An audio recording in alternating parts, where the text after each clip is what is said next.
hecho la presentación. Muchas gracias, Emilio. Gracias, Juan Pablo. Yo tengo un reto que, claro, después de los grandes profesionales como Esther, que han estado moderando, y yo que no soy de este sector, pues bueno, a ver si dejo el pabellón de este sillón en su lugar, ¿no?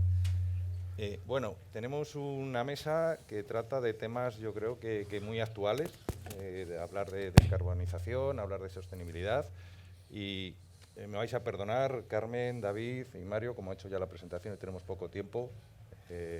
Yo solamente quiero hacer un poco de hincapié en Mario, más que nada porque estamos en Segovia, él es segoviano, un gran emprendedor y siempre ha estado emprendiendo, y además ha estado emprendiendo en un sector desde, según he estado viendo, desde más del 2002, 2003, 2003 en un tema que a día de hoy está muy en boca de todo el mundo, ¿no? Pero en el 2002 no. Y sin embargo tú has estado ahí martillo pilón y nunca lo has abandonado, y por mi parte, enhorabuena. Y estoy hablando del hidrógeno, ¿no? Entonces, tenemos aquí dos preguntas que vamos a ir comentando. Y bueno, pues estamos todos los días oyendo hablar de la Agenda 2030, de los ODS, de la sostenibilidad, de la innovación. Pero, claro, esta mezcla de todas estas palabras que os he comentado, ¿cómo vosotros, tanto en vuestras empresas, las convertís en negocio estas tendencias, ¿no? ¿Y qué relación la veis, todas estas palabras que he dicho de innovación, sostenibilidad, la agencia, relacionado con las startups? No sé quién quiere empezar. Carmen. Rompo yo el hielo. Bueno, pues Juan, nosotros tenemos dos grandes retos o responsabilidades, diría más bien, respecto a la descarbonización y sostenibilidad por parte de Nagas. Por un lado, necesitamos disminuir nuestra propia huella de carbono. En concreto, necesitamos en el 2040 ser neutros en emisiones. Y por otro lado, no podemos olvidar que por las razones que todos conocemos aquí del contexto de la guerra Rusia-Ucrania, pues nos surge un nuevo paradigma, ¿no? Una nueva necesidad de contribuir en esa descarbonización en lo que es todo el conjunto energético, tanto en España, en Europa y en los países donde operamos. Esto al final se traduce en acciones muy concretas que están, en nuestro caso, relacionadas, por un lado, con el ahorro, la eficiencia energética, y por otro lado con el impulso cada vez más creciente, y aquí bueno, pues hago también un guiño a los que estamos aquí, lo que nos une aquí a los tres, que al final es H2 Green, es nuestro apoyo a los gases renovables, ¿no? Especialmente o principalmente biometano y por supuesto hidrógeno verde. Muy bien, Carmen. Por parte de Gombarri. Bueno, nosotros somos una empresa industrial que tiene, obviamente ya tenemos cerca de 50 fábricas distribuidas por todo el mundo, y obviamente tenemos ciertos procesos industriales que son contaminantes, con lo cual para nosotros la descarbonización, por una parte, es una obligación, no solamente una tendencia, sino que es una obligación de alguna forma, incorporar innovación digamos, a estos procesos térmicos para los cuales habrá que reducir la huella de carbono, pero por otra parte ya llevamos cerca de 15 años en el entorno de las renovables. Es decir, ya llevamos fabricando tanto torres eólicas en una división como estructuras solares en otra división, y lo hemos convertido, digamos, de alguna forma en un negocio, con lo cual, de una forma o de otra, le damos siempre esas dos vías. Lo consideramos un negocio. Vimos la oportunidad, en Agas nos dio la oportunidad de ver las opciones de trabajar de forma conjunta en un proyecto que fue H2 Green, y la verdad es que esto lo comentábamos ayer, ¿no? Esto prácticamente es una reunión de amigos, sí, porque la verdad es que estamos perfectamente alineados, entramos en el capital de H2 Green y de alguna forma pues es otra de las vías para intentar convertir esto de la descarbonización en un negocio. Así es, y entonces, bueno, no lo he comentado, pero H2 Green, que el CEO es Mario. Ahora quiero que me expliques brevemente lo que hacéis para que el público sepa lo que hacéis aquí en Segovia. Y tiene como socios y colaboradores, que como ha comentado David y ha comentado Carmen, aportan también el trabajo, un beneficio, el trabajo de H2 Green, un beneficio a vuestras propias empresas. Y entonces, pues, coméntanos, vale, Mario. A mí me ha dado la oportunidad de responderte a dos preguntas. Primero, exactamente. Todo el tema de descarbonización. Yo, si quieren, me centro en el tema del hidrógeno. Como el hidrógeno se postula como el principal actor en ese cambio que quiere o que viene de Europa en todo el tema de descarbonización y en todo el tema de independencia energética, debido a la guerra de Ucrania y todo esto, a nosotros se nos presentan principalmente dos retos. Uno, que es el primero, prepararnos industrialmente para abastecer de equipos de electrolizadores, es decir, que H2 Green es un fabricante de electrolizadores. La única manera de conseguir en estos momentos hidrógeno verde es a través de electrolizadores, con dos tecnologías principalmente, la alcalina y la PEM.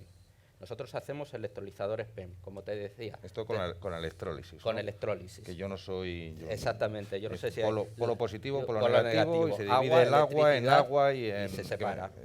Tenemos dos retos principales. Llegar a ese proceso, a ese término de industrialización para abastecer de equipos a toda esta industria, a todas estas empresas que están planteando esos planes de descarbonización. Y segundo, llegar a unos precios de CAPEX de nuestros equipos para que ese hidrógeno sea competitivo. Se habla de eurokilo de hidrógeno. Yo te voy a dar números en cuanto a kilovatio, euro kilovatio de electrolizador. Nosotros, por ejemplo, nuestro estándar de electrolizador está en 200 kilovatios, lo estamos haciendo a un precio de unos 2.500 euros kilovatio. Tenemos el reto para 2023 de llegar a 1.600, 1.800 euro kilovatio. Eso es lo que permite que el hidrógeno se pueda realmente implementar como una solución a esa descarbonización. ¿Y solamente para el campo industrial o podría llegar desde tu punto de vista al tema de la economía familiar?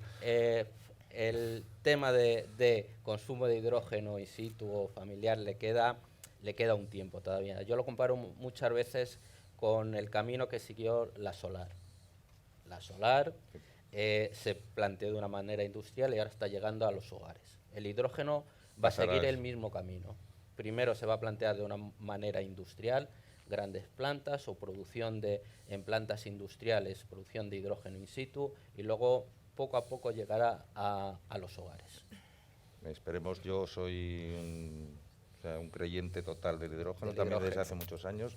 Nunca he hecho nada, he dado el paso, pero bueno, también me leí libros hace 2007, 2008, cuando me parecía también un poco locura, pero creo y me gusta que esté ahora en boca, ¿no? Igual que está en boca, pues estamos oyendo hablar del conducto entre Portugal, España, Francia, y se ha unido ahora recientemente a Alemania.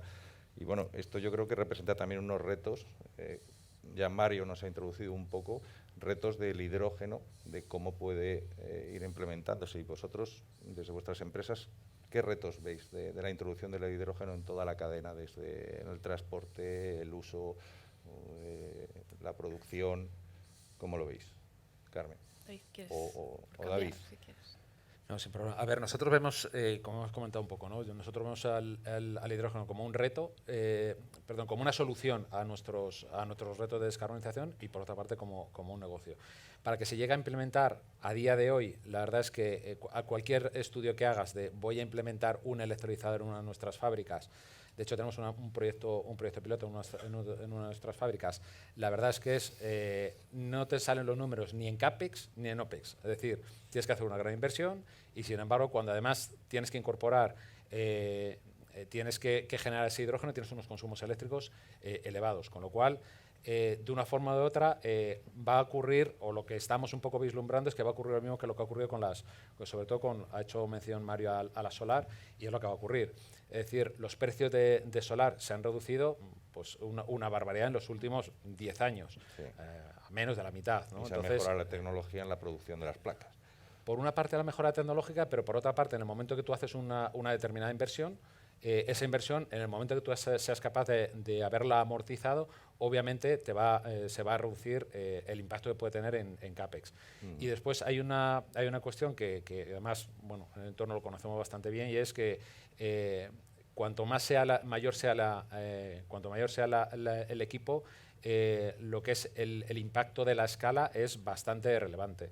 Es decir, cuanto mayor sea el equipo, menores van a ser los costes de producción de hidrógeno. Lo que pasa es que para eso, obviamente, hace falta apoyo institucional, porque los costes, ya digo, tanto de CAPEX como de OPEX son bastante elevados. O sea que, y aún así es el camino a seguir. Sí, yo estoy convencido y sí, es fundamental, y un llamamiento a las administraciones de que apoyen, bueno, inicialmente se está vendiendo para el tema del transporte, ¿no? Pero creo que en inversión en tecnología para mejorar en su producción, pues hay mucho camino. Totalmente de acuerdo con lo que apuntaba David. La tecnología PEN que os explicaba antes Mario es una tecnología que tiene más de 100 años en el mercado, pero esto no quita que tengamos que seguir innovando para resolver los nuevos retos que presentan este nuevo paradigma energético, ¿no? Cómo transportaremos este hidrógeno, cómo podemos almacenarlo, cómo va a afectar la inyección de las energías renovables en la propia red actual, o sea, va a haber una desestabilidad, ¿no? en un desequilibrio en la propia red. Ahí se están creando muchísimas soluciones digitales para acometer estos retos. De ahí la importancia, de hecho dicen, ¿no?, que la digitalización y la transición energética son dos transiciones gemelas, porque al final para que una ocurra tiene que ir la otra muy en paralelo. En cuanto a retos y qué hace falta para que esto sea una realidad, para que os hagáis una idea, la respuesta de Europa ante la situación actual de Ucrania, a través del famoso plan REPowerEU, ha cambiado de una necesidad, ¿no?, o un objetivo de producción de hidrógeno verde en el 2030 de 5 millones de toneladas, corrígeme si me equivoco, Mario, en el 2030 a 20. De esas 20 se espera que 10 millones de toneladas se produzcan en Europa. Entonces, os comento un poco este mensaje porque además de ser un reto, yo creo que para un país como España va a ser una oportunidad increíble. O sea, nosotros tenemos recursos, tenemos infraestructura, tenemos conocimiento, o sea, tenemos sol y viento, o sea, tenemos todo lo que es necesario para estar en un momento clave para que nuestro sistema energético esté al nivel, ¿no? Y para ello, pues como comentaba David, el apoyo institucional, el apoyo también de la empresa privada, ¿no?, a través de colaboraciones, de inversión, pruebas pilotos, etcétera, a empresas de reciente creación, es fundamental, sin duda. Vale, no me he fijado, bueno, sí, vamos dentro de tiempo. Como buen experto del hidrógeno, ¿por qué el hidrógeno? Yo te diría que no hay alternativa. O sea, Yo estoy convencido, pero no hay, el no público hay, no lo no sé. hay alternativa, aparte de otras posibles alternativas como biometano, biodiesel, combustibles de nueva generación que no contaminan, lo único que no emite CO2 es el hidrógeno. Entonces, yo creo que no hay alternativa. El gran reto es, como decían, todo ese proceso de dónde se va a producir todo el hidrógeno que está planeado consumirse. Yo digo, ¿de dónde va a salir todo el hidrógeno para llenar ese conducto que va de Portugal, Barcelona, Francia? ¿De dónde va a salir? Necesita una preparación de la industria y una adaptación de todas las infraestructuras muy grande. Entonces, a partir de ahí, o las alternativas, o las distintas, o las posibles alternativas para el hidrógeno no existen. Yo no sé, te comenté ayer que me leí un libro hace ya, la economía del hidrógeno, y me quedé con dos cosillas. O sea, primero, dice, el hidrógeno le hemos tenido siempre ahí, no lo hemos visto. Sí. El sol que nos ilumina todos los días y que nos genera a través de las placas fotovoltaicas electricidad, básicamente está hecho de hidrógeno. Y que en la tabla periódica que estudiábamos, que no sé si ahora se sigue estudiando, ya no lo sé, es el elemento número 1, y era algo como que lo teníamos ahí delante de nosotros y no nos dábamos cuenta. Y además, actualmente pasan dos cosas. O sea, sobre mi experiencia de estos años de atrás, hubo como dos picos en el que todo el mundo decía, es el momento del hidrógeno. No, desaparecieron. ¿Por qué? Porque las grandes empresas no se implicaron. La semana pasada Enagás hizo el Día del Hidrógeno. Estaban todas las grandes empresas de España. No hay ninguna gran empresa, Gombarri, Enagás, Repsol, CESA, que se quieran quedar ahora mismo atrás en esta carrera de quién es la primera, quién hace el proyecto más grande del hidrógeno, quién se queda con el mayor porcentaje de ese pastel que se va a repartir dentro del mundo del hidrógeno. No hay alternativa, o sea, no hay alternativa, y sobre todo la implicación de las grandes empresas. Bueno, pues tenemos, creo que muy buen ejemplo aquí en Castilla y León, en Segovia. Sí. Estamos en Segovia, apoyado por dos grandísimas empresas como Enagás, con Enagás Emprende, con el grupo Gombarri, que es otro ejemplo industrial no solamente de Castilla y León, sino multinacional. Y bueno, no sé si queréis terminar con algún reto o alguna frase para resumir esta mesa, que la hemos basado prácticamente en lo que tenía que ser, en el hidrógeno, como solución a la sostenibilidad futura. Y bueno, A ver, ¿queréis acabar con alguna frase, No, algún resumen?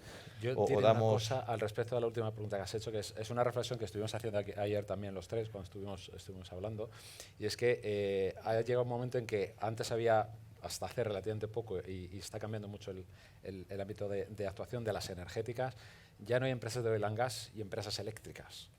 Hay empresas que se están reconvirtiendo a generar electricidad de distinta forma, y empresas eléctricas que tienen la posibilidad de generar también combustibles. El hidrógeno es el vector energético que es capaz de unir. La energía, en definitiva, al final ya no vamos a vender solamente digamos, kilovatios o megavatios hora de electricidad, sino de energía, que puede ser, y de hecho, por el hecho de ser el vector energético por excelencia, el hidrógeno es la solución. Me quedo con eso, que el hidrógeno es el vector energético y le tenemos aquí en Segovia, de la mano principalmente de Mario, acompañado de David y de Carmen. Muchas gracias a todos vosotros.